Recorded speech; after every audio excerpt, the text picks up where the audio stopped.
New cats, new cats, new cats. What are new cats? Hey guys, there's a new cat on the block. So Meta has launched its own text-like app. The app is very similar to Twitter, and in my own opinion, the rivalry is going to be very epic. With Elon Musk giving weird updates and trying to force the blue tick down our throats, I am glad we have an alternative that promises to be amazing. This app is obviously powered by Meta, but somewhat like Instagram and Twitter, coming together to have a baby. Aww, so cute.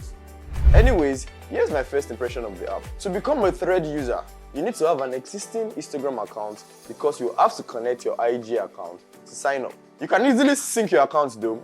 It's actually not that difficult at all. While you can decide to maintain your Instagram bio or change it, and also bring in your verified status, you cannot change your username whatsoever. Whatever username you use on Instagram will have to be the same on Thread. What you have not to also mention is the similarity with the user interface. That of Twitter and Thread seems very similar. There are buttons to like, repost, reply to a quote or a thread, as well as show you the number of likes and reply that a post has received. Posts are limited to 500 characters, which is more than Twitter's 280 characters, and can include links, photos, and videos of up to 5 minutes long.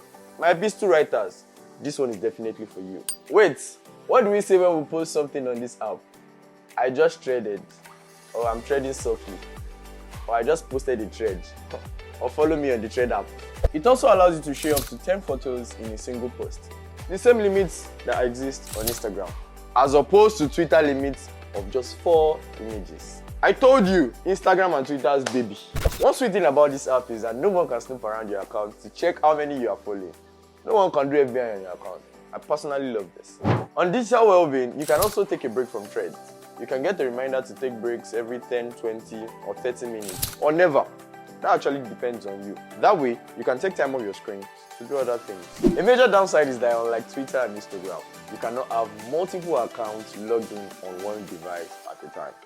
So if you have a business account and a personal account, you have to log in on separate devices.